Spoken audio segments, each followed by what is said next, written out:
তুর্কিতে আমরা কিভাবে যাব, তুর্কির ভিসাটা আমরা কিভাবে নিব, ফ্যামিলি নিয়ে ভিজিটে তুর্কিতে যেতে পারবো কিনা, তুর্কিতে ই ভিসা, আসলে ই ভিসা নিয়ে অনেক স্ক্যাম থাকে, ই ভিসা আসলে কারা পাবে, সর্বশেষ থাকবে কি কি ডকুমেন্টস থাকলে আমরা তুর্কির ভিসাটা 100% পেতে পারি। তো দেখতে থাকুন সম্পূর্ণ ভিডিও, লাইক করুন, শেয়ার করুন, সাবস্ক্রাইব করুন এবং কি ডিসক্রিপশন বক্সে আমাদের ফেসবুক পেজের লিঙ্ক থাকবে, আপনারা ইজিলি আমাদেরকে ফলো দিয়ে পাশে থাকতে পারেন।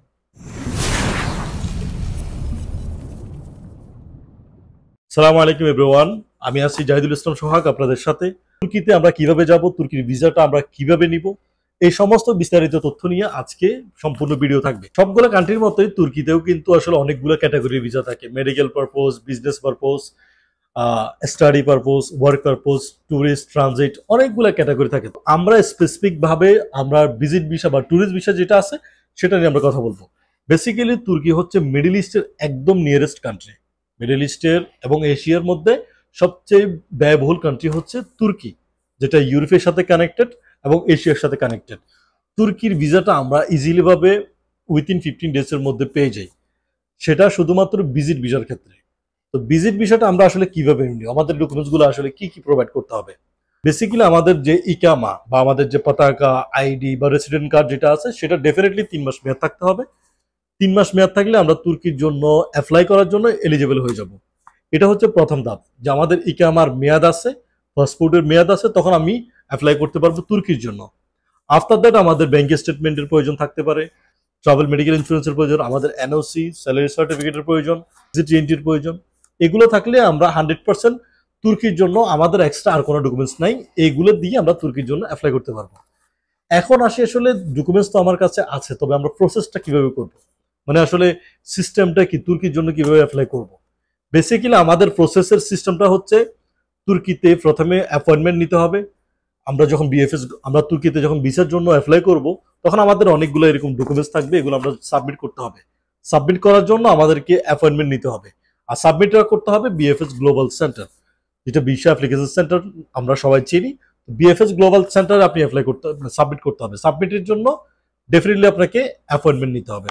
অ্যাপয়েন্টমেন্ট নিয়ে অ্যাপ্লিকেশন ফর্ম ফিল আপ করে ডকুমেন্টসগুলো রেডি করে আপনি বায়োমেট্রিক সহ ফাইলটা বিএফএস গ্লোবাল সেন্টারে জমা দিতে হবে। এর পরবর্তীতে 15 ডেজের একটা প্রসেসিং টাইম নেবে এম্বাসি, যেটার মাধ্যমে আপনার ভিসাটা তারা রেডি করে দিয়ে দিবে। ভিসা অ্যাপ্রুভ হলে ভিসা সহ আপনাকে পাসপোর্টটা কুরিয়ার করে দিবে। আপনি যে কোনো প্রান্তে থাকেন, পাসপোর্টটা ওই জায়গাতে সাবমিট করে ওই জায়গাতে তারা পাঠাই দিবে।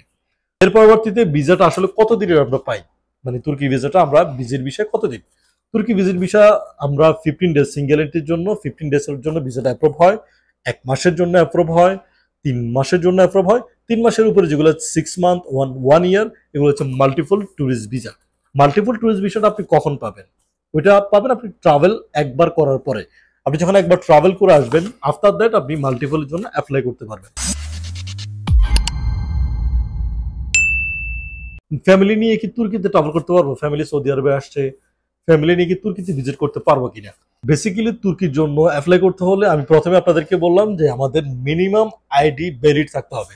আমাদের যখন ফ্যামিলি থাকবে, ফ্যামিলির ডেফিনেটলি আকামা থাকতে হবে। ইকামা যে ফ্যামিলির থাকবে না, ওই ফ্যামিলি অ্যাপ্লাই করতে পারবে না, তাদের ভিসা হবে না। যাদের ইকামা থাকবে তারা 100% তুর্কির ভিসাটা পেয়ে যাবে। আর তুর্কি ভিসা দেয় যারা ট্রাভেলার, তাদের কি ফ্যামিলি নিয়ে আপনি তুর্কিতে ভিজিট করতে গেলে কিডস থাকবে, চাইল্ড থাকবে, সবাইকে নিয়ে আপনি যখন অ্যাপ্লাই করবেন, সবার ডেফিনেটলি বৈধ ইকামা থাকতে হবে এবং বৈধ ইকামা দিয়ে অ্যাপ্লাই করলে ভিসা অ্যাপ্রুভ হয়ে চলে আসবে। এখন আসি ফ্যামিলি থাকলে তাহলে আপনি ভিসা কিভাবে পাবেন, মানে ফ্যামিলি সবাই তো ব্যাংক স্টেটমেন্ট থাকবে না, স্টাডি করবে বা এখানে থাকবে, এই জন্য তাদের ফ্যামিলি হলে একজন ব্যক্তির ব্যাংক স্টেটমেন্ট দিতে হবে। এবং কি একটা জিনিস কিন্তু সবাইকে দিতে হবে, সেটা হচ্ছে এক্সিট এন্ট্রি। সৌদি আরবে যাদের ইকামা থাকবে তাদেরই এক্সিট এন্ট্রি লাগবে, সেটা 1 বছরের বাচ্চার হোক আর 60 বছরের ওল্ড পার্সনের হোক, 100% এটা লাগবে। এইগুলা থাকলে আপনি 100% তুর্কি ভিসাটা পেয়ে যাবেন। আর তুর্কির ভিসার জন্য যে প্রসেসটা বলছি, ওই প্রসেসেই আপনি ফ্যামিলির জন্য ভিসাটা পেয়ে যাবেন। এখন আসি একটা স্কিম সম্পর্কে, যেটা আসলে ই ভিসা প্রোভাইড করে। তুর্কিতে অনেকেই দেখলাম যে ই ভিসা আসলে নেয়। তুর্কির ই ভিসা আসলে কারা পাবে, এটা অনেক বড় ইম্পর্টেন্ট একটা বিষয়। তুর্কির ই ভিসাটা পাবে যাদের মাল্টিপল এন্ট্রি ভিসা আছে ইউরোপিয়ান কান্ট্রিগুলোর, কানাডা, অস্ট্রেলিয়া, আমেরিকা, এই কান্ট্রিগুলোর, এক কথায় হাই ডিমান্ডেবল, যেমন জাপান, হাই ডিমান্ডেবল যে কান্ট্রিগুলো আছে এগুলোর মাল্টিপল এন্ট্রি যদি ভিসা ভ্যালিড থাকে অথবা ভিজিট ভিসা ভ্যালিড থাকে তাহলে আপনি তুর্কির ভিসাটা ভিসা পাবেন। এছাড়া তুর্কি visa sticker visa 100% middle east থেকে তুর্কির ভিসাটা স্টিকার ভিসা। কেউ যদি আপনাকে বলে ভিসা প্রোভাইড করবে তাহলে স্কেম, কারণ ভিসার কোনো অপশন নাই এখনো পর্যন্ত। আফটার দ্যাট হতেই পারে, কারণ প্রত্যেকটা কান্ট্রি ভিসা তৈরি করতেছে, তো ভিসা হতেই পারে, এটাই স্বাভাবিক। এখনো পর্যন্ত ভিসার কোনো সিস্টেম নাই, সবাই স্টিকার ভিসা পাবেন। ভিডিওতে আসলে আখের শাহ হিসেবে শর্ট টাইমে একটা কথা বলতে চাই, যারা আসলে তুর্কির ভিসা 100% পাবে তারা আসলে কারা? তুর্কির ভিসাটা 100% ইনারা পাবে যাদের ডকুমেন্টস, যাদের প্রফেশন 100% ঠিক আছে, তারা অ্যাপ্লাই করলে ভিসা দিয়ে দিবে। আর একটা কান্ট্রিতে ট্রাভেল করেন আর 10টা কান্ট্রিতে ট্রাভেল করেন, ভিসা অ্যাপ্লাই করলে ভিসা দিয়ে দিবে। আমাদের সোয়াক্স ভিসা জোন থেকে তুর্কির ভিসা অ্যাপ্লাই করতে চাইলে আমরা 100% তুর্কির ভিসা ফাইল প্রসেস করে দিব। যদি কোনো ডকুমেন্টসের প্রয়োজন থাকে সেটাও আমরা রেডি করে দিতে পারবো।